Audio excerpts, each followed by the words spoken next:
निश्चय इस अकेडमी पर आप सभी का स्वागत है। आज हम देखेंगे 17 जुलाई 2020 का डेली करंट अफेयर्स क्विज। देखते हैं हमारा पहला क्वेश्चन। ओफियोसोर डायसेप्स सिनेंसिस के बारे में निम्नलिखित कथनों पर विचार करें। यह दुनिया का सबसे महंगा कवक है।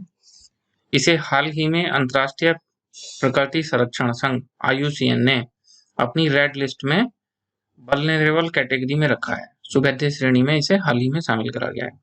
नंबर 3, यह कीड़ा जैदी इस नाम से ट्रेडमार्क के तहत इसकी मार्केटिंग की जाती है। कीड़ा जैदी ट्रेडमार्क ये इसको मिला हुआ है। इनमें से हमें सही कथन पहचानने हैं। तो सबसे पहले देखते हैं ये कवक चर्चा में क्यों है। तो ओफियोसोर डायसेप्स सिनेंसिस इसको हाल ही में IUCN ने अपनी वल्नरेबल कैटेगरी में शामिल करा है। श्रेणी में इसे शामिल करा गया है, इसलिए ये चर्चा में है। और इसकी खासियत क्या है, इसे हिमालयन व्याघ्र के तौर पर भी जाना जाता है और यह विश्व का सबसे महंगा कवक है।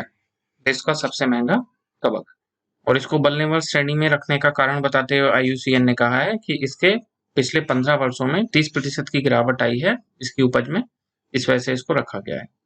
आपने अपने एनवायरमेंट के नोट्स में पढ़ा होगा कि सुभेद्य श्रेणी और एंडेंजर्ड, क्रिटिकली एंडेंजर्ड, उनमें रखने का क्राइटेरिया क्या होता है। तो वो क्राइटेरिया इसने फुलफिल किया है वल्नरेबल कैटेगरी का, इसलिए इसको इसमें रखा गया है।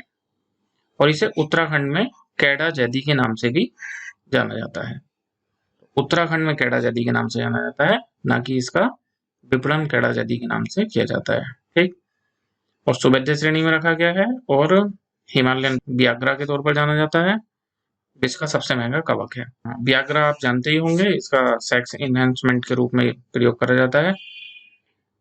और ये कहाँ पाया जाता है, हिमालय, तिब्बती पठार, उनके लिए ये स्थानिक है, यहाँ पे पाया जाता है। इसके अलावा चीन, भूटान, नेपाल, भारत में ये पाई जाती है। भारत में मुख्य रूप से उत्तराखंड के पिथौरागढ़, चमोली जिलों के ऊंचे क्षेत्रों में पाई जाती है। ये काम के नहीं है, ऊपर वाले फैक्ट इनसे अपना काम चल जाएगा। ये डायग्राम है इसका, देखते हैं तो आंसर क्या होगा। दुनिया का सबसे महंगा कवक है, ठीक है। IUCN ने इसे वल्नरेबल कैटेगरी में रखा है, ये भी ठीक है। कीड़ा जैदी के ट्रेडमार्क के तहत विपणन किया जाता है, गलत। इस ट्रेडमार्क के तहत विपणन नहीं किया जाता, उत्तराखंड में इसे इस नाम से जाना जाता है। तो कौन कौन से कथन सही हैं, एक सही है, दो सही है, आंसर क्या हो जाएगा इसका, सी। नेक्स्ट, निम्नलिखित कथनों पर विचार करें। ग्राउंड आर्किड प्रजाति IUCN की रेड लिस्ट में गंभीर रूप से संकटग्रस्त, क्रिटिकली एंडेंजर्ड है। ग्राउंड आर्किड, टाइगर आर्किड, ये अधिपादपीय पौधे भारत की मूल प्रजाति नहीं है, भारत की मूल प्रजाति नहीं है टाइगर आर्किड। सवर्ण सबन एक सूखा प्रतिरोधी चावल की किस्म है, मतलब इसे सूखा, जो क्षेत्रों में सूखा होता है उन क्षेत्रों में भी लगाया जा सकता है। सूखा प्रतिरोधी है, इस पे फर्क नहीं पड़ेगा सूखे का। तो देखते हैं चर्चा में क्यों है, कौन से सही होंगे। ये 3 चीजें चर्चा में है। देखिए, हाल ही में न्यूज थी कि Jawaharlal Nehru tropical botanical garden and research institute, इसमें इस मौसम में सेलिब्रिटी ऑर्किड्स खिलते हैं। मतलब जो ऑर्किड सामान्यतः नहीं खिलते, कोई 1 साल में, कोई 2 साल में, कोई 6 महीनों में, इस तरह से खिलते हैं, तो इसलिए इन्हें सेलिब्रिटी ऑर्किड्स कहा जाता है। इनमें प्रमुख कौन है, नंबर 1 टाइगर ऑर्किड। देखने में ऐसा होता है, देखिए टाइगर की तरह, ये आप इसकी इमेज देख रहे हैं, तो इसे टाइगर ऑर्किड कहा जाता है। वैज्ञानिक नाम इसका हमें जरूरत नहीं है। और इसके फूल बाघ की त्वचा से मिलते जुलते होते हैं, जिस कारण इसे टाइगर ऑर्किड कहा जाता है। वो भी आपने डायग्राम में देखा। इसके फूल 2 वर्ष में एक बार खिलते हैं और इस बार ये खिले हैं, इसलिए ये चर्चा में है टाइगर ऑर्किड। ये अधिपादपीय पौधे भारत की मूल प्रजाति नहीं है। जब टाइगर ऑर्किड मूल रूप से भारत की प्रजाति नहीं है, इसे कहीं से लाके यहाँ उपजाया गया है। मूल रूप से यह दक्षिण पूर्व एशिया की स्थानिक प्रजाति है, ठीक। और टाइगर ऑर्किड को इसके विशाल आकार के कारण Guinness book of world records में भी शामिल करा गया है। तो टाइगर ऑर्किड इसलिए चर्चा में है। ये हमने इसका डायग्राम देख लिया, ये देख रहे हैं आप, इसकी फूल जो है वो बाघ की खाल की तरह है, इस वजह से टाइगर ऑर्किड नाम दिया गया है। दूसरा, ग्राउंड ऑर्किड। तो दुधवा टाइगर रिजर्व के वन विशेषज्ञों ने कहा है कि ये 118 साल बाद पुनः इसकी खोज की है। पुनः ये खिला है फूल 118 साल के बाद। जिस वजह से ये ग्राउंड ऑर्किड फेमस है। और इससे पहले ये 1902 में पीलीभीत में देखा गया था। ये IUCN की रेड लिस्ट में क्रिटिकली एंडेंजर्ड है और 118 साल बाद अगर भारत में खिला है तो ये बहुत बड़ी बात है, जिस वजह से ये चर्चा का विषय है। तो ग्राउंड ऑर्किड क्रिटिकली एंडेंजर्ड है, ये हम ध्यान रखेंगे। ये इसकी इमेज है ग्राउंड ऑर्किड की। नेक्स्ट, सवर्णा सबवन। ये एक चावल की किस्म है जो 2009 में बनाई गई है असम के बाढ़ प्रभावित क्षेत्रों के लिए। और दरअसल ये एक जल प्रतिरोधी धान की फसल है और तब से ये बार बार चर्चा में रहती है। जब भी इसको लगाया जाता है तो ये जल प्रतिरोधी है, ना कि सूखा प्रतिरोधी। इसका मतलब अगर कहीं अधिक जल है, कहीं बाढ़ आ जा रही है, तो उससे इस पर प्रभाव नहीं पड़ेगा, ये जल प्रतिरोधी है। सवर्णा सबवन। तो देखते हैं हमारा आंसर क्या होगा। ग्राउंड ऑर्किड जो कि 118 साल बाद खिला है, ये गंभीर रूप से संकटग्रस्त क्रिटिकली एंडेंजर्ड की श्रेणी में आता है, ठीक है। टाइगर ऑर्किड जो कि वर्ष में 2 बार खिलता है, भारत की मूल प्रजाति नहीं है, ये भी ठीक है। सवर्ण सबवन सूखा प्रतिरोधी चावल की किस्म है, गलत। कैसी है? जल प्रतिरोधी। तो ये गलत हो गया, 1 और 2 सही हो गए, पूछा है सही है, तो आंसर क्या हो जाएगा? ए। नेक्स्ट, भारत द्वारा चाबहार पोर्ट को विकसित करने का क्या महत्व है? ये पोर्ट अफ्रीकी देशों के साथ भारत का व्यापार बहुत बढ़ जाएगा। तेल उत्पादक अरब देशों के साथ भारत के संबंध मजबूत हो जाएंगे। अफगानिस्तान और मध्य एशिया तक पहुंच के लिए भारत को पाकिस्तान पर निर्भर नहीं रहना पड़ेगा।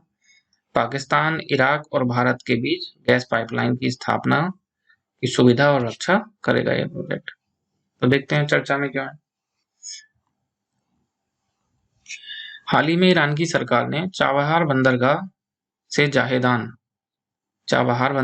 जाहेदान तक की एक रेल लाइन बननी थी, इस परियोजना से भारत को अलग करने का निर्णय किया है। ईरान का कहना है कि ईरान और भारत के बीच में जो डील हुई थी उस फंडिंग में देरी होने के कारण ये निर्णय लिया गया है।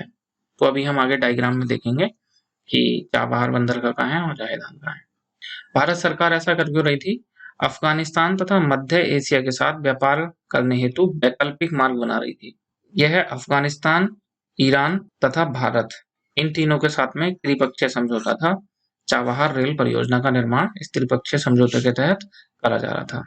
दरअसल में इसके पीछे कारण क्या है कि ये योजना क्रियान्वयन में आती उससे पहले संयुक्त राज्य अमेरिका ने ईरान पर कुछ प्रतिबंध लगाए, जिनका असर भारत द्वारा ईरान से आयात किए जाने वाले तेल पर भी पड़ा और दोनों के मध्य के संबंधों पे भी पड़ा।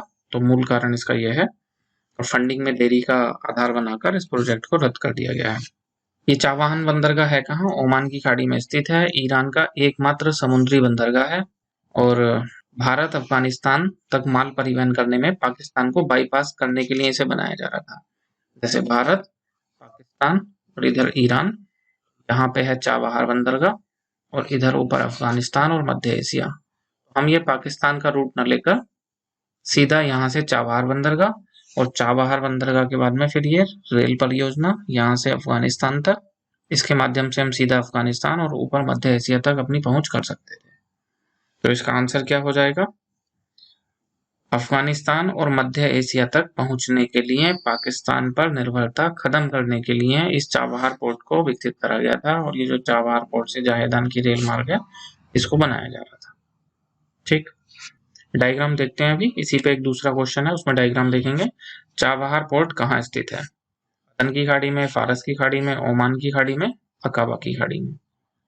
तो चर्चा में क्यों है वो तो हमने देख ही लिया कि ये जो Chabahar port to Zahedan rail सड़क परियोजना थी, अब उससे भारत को अलग करा जा रहा है, जिस वजह से चर्चा में है। देखो, ये इंडिया, ये पाकिस्तान, ये अफगानिस्तान और यहाँ भारत से सीधा ये चाबहार पोर्ट और चाबहार पोर्ट से ये जाहेदान और ये फिर चारांज और ये देलाराम, ये हम पहुंचेंगे पूरा अफगानिस्तान तक और यहीं से आगे मध्य एशिया तक।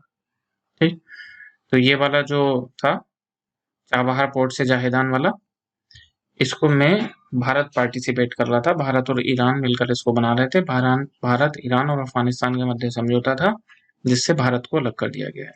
तो कहाँ पे है ये? गल्फ ऑफ अमन में, ओमान की खाड़ी में स्थित है। ठीक, सही आंसर क्या हो जाएगा हमारा? सी, ओमान की खाड़ी। नेक्स्ट, अंतर्राष्ट्रीय उत्तर दक्षिण परिवहन गलियारा के संदर्भ में निम्नलिखित कथनों पर विचार करें। मार्ग में मुख्य रूप से केवल जहाज और सड़क, मतलब जल और सड़क के माध्यम से ही ढुलाई शामिल है। रूस, ईरान और भारत इस उत्तर दक्षिण परिवहन गलियारे परियोजना के सदस्य राज्य हैं, सदस्य देश हैं इसके। तो चर्चा में क्यों है? तो वही कारण, जब इस वाले रूट पे प्रभाव पड़ेगा चाबहार, पोर्टू, दहेदान, दिलाराम वाले पे, तब international north south transport corridor पर भी पड़ेगा, जिसकी वजह से ये चर्चा में है। तो देख लेते हैं ये Bharat, Iran, Afghanistan, Armenia, Azerbaijan, रूस, मध्य एशिया, यूरोप, इन सब के बीच में माल ढुलाई के लिए जहाज मतलब पानी से, रेल और सड़क मार्ग, इन मार्गों से 7,200 किलोमीटर लंबा एक मल्टी मोड नेटवर्क है माल ढुलाई के लिए, सामान को एक स्थान से दूसरे स्थान पर ले जाने के लिए। तो केवल जहाज और रेल नहीं है, सड़क भी है, जहाज भी है, रेल भी है और सड़क मार्ग भी है। मार्ग में मुख्य रूप से रेल और सड़क के माध्यम से भारत, ईरान और अजरबैजान और रूस से माल ढुलाई शामिल है। इसको भी आप देख सकते हैं यहाँ पे, भारत, ईरान, ये अजरबैजान, ये रसिया। तो इनका परंपरागत रूट तो भारत से रसिया का ये है कि ये यहाँ से लाल सागर होते हुए भूमध्य सागर और फिर ये सागर सागर जल मार्ग के माध्यम से यहाँ तक पहुंचे, जल मार्ग के माध्यम से। लेकिन अभी नॉर्थ साउथ ट्रांसपोर्ट कॉरिडोर जो बनाया जा रहा है उसमें ईरान, अभी देखा हमने इसका चाबहार पोर्ट, और ये रास्ता है जायदान, और फिर उससे आगे जाता हुआ अजरबैजान, और फिर रूस तक इस रूट को जाना था। तो इस पर भी इसके संभावित प्रभाव होंगे। देखते हैं इसका आंसर। ये केवल जहाज और सड़क के माध्यम से है, गलत, रेल भी है इसमें शामिल, पहला स्टेटमेंट गलत हो जाएगा। दूसरा, रूस, ईरान और भारत इसके सदस्य राज्य हैं, ये ठीक है। रूस, ईरान, भारत, इनके मध्य समझौता हुआ था, धीरे धीरे करके इसमें बाकी देश भी जुड़ गए, तो ये तो इसके सदस्य हैं ही। इस लाइन से ये तो स्पष्ट नहीं हो रहा कि बाकी सदस्य नहीं है, ये तीन तो सदस्य हैं, ठीक। तो ये सही हो जाएगा। पूछा है कौन से सही है, तो इसका आंसर क्या हो जाएगा? केवल। क्वेश्चन आपको पसंद आते हैं तब आप इन्हें लाइक करें, अपने फ्रेंड्स के साथ शेयर करें, निश्चय इस अकेडमी को सब्सक्राइब करें। इस क्विज की पीडीएफ आपको डिस्क्रिप्शन सेक्शन में मिल जाएगी, वहां से आप इसे डाउनलोड कर सकते हैं। आज के लिए इतना ही, धन्यवाद।